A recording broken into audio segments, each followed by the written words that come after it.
Labdien, cienījamie skatītāji! Pagājušajā nedēļā Rīgā ir nodibināta Latvijas reģionālās attīstības centru apvienība, un šajā apvienībā darbosies arī Līvānu novads. Vēl jo vairāk Līvānu novada domas priekšsēdētājs Andris Vaivods ir arī šīs apvienības valdē. Tā kā turpināsies darbs, lai aizstāvētu intereses arī mūsu novada attīstībai turpmāk. Bet runājot par šo nedēļu, gribu pastāstīt, ka trešdien iedzīvotājiem ir iespēja doties uz pieņemšanu pie domas deputāta Normunda Liepnieka. Viņš pieņems trešdien no 9 līdz 12 domas zālē. Trešdien pēcpusdienā notiks arī administratīvās komisijas sēde, un tāpat arī trešdien 16. noslēgsies Līvānu novada domes finansēto mazo grantu projektu konkursu šajā gadā.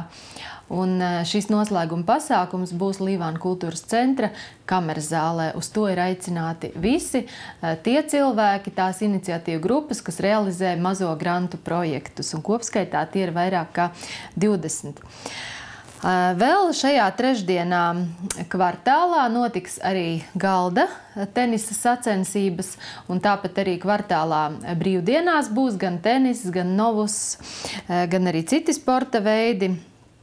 Vēl šajā trešdienā klajā nāk laikraksts Līvānu novada vēstis. Tajā jūs izlasīsiet aktuālāko informāciju.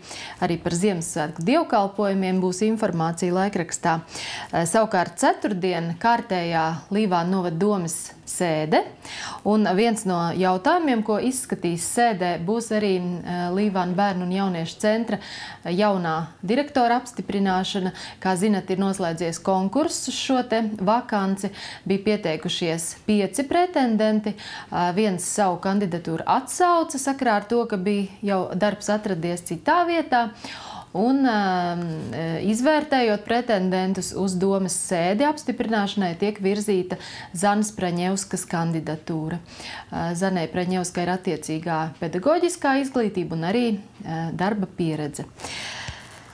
Tad vēl šo piektdienu Ziemassvētku svētrīts, jeb pasākums mūsu novada senioriem. Tajā uzstāsies Līvānu skolu jaunieši, tāpēc visi seniori ir mīļi aicināti 19. decembrī 14. uz Līvānu kultūras centru.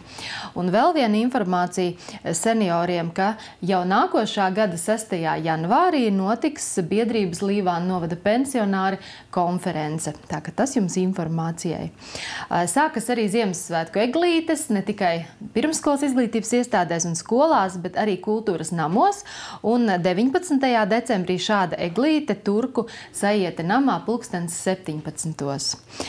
Vēl piekdien notiks arī kārtējā LBL, otrās divīzijas B apakšgrupas spēle, un šonedēļ starp Līvāniem un Valmieru.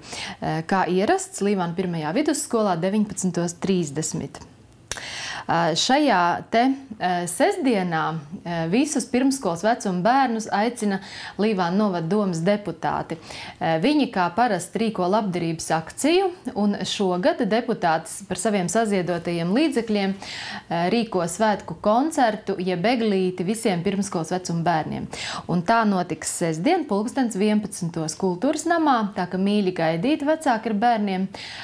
Un pēc šīs te eglītes tiem vecākiem, kas būs iemaksājuši 4 eiro dalības maksu, tad arī Ziemassvētku vecītes sagādās pārsteigumu bērniem. Tā ka vēlreiz atgādinu, ka pasākums notiks 2 daļās. Pirmā daļa būs deputāta apmaksātais koncerts, un otrā daļa tātad šī te tikšanās ar Ziemassvētku vecīti. Vēl šajā sestdienā lielais kikboksa čempionāts, kas katru gadu notiek Līvānos, un tā sākums pulkstens 12. Savukārt gribu atgādināt, ka vēl līdz 7. janvārim ir iespēja pieteikties uz vakanto Līvānu kultūras centra vadītāja amatu. Un vēl informācija iedzīvotājiem, ka mūsu mājaslapā līvani.lv jūs varat nobalsot par jūsuprāt labāko kultūras un sporta pasākumu šajā gadā. Vēl jums skaistu šo adventas nedēļu un uz tikšanos jaunedēļ. Visu labu!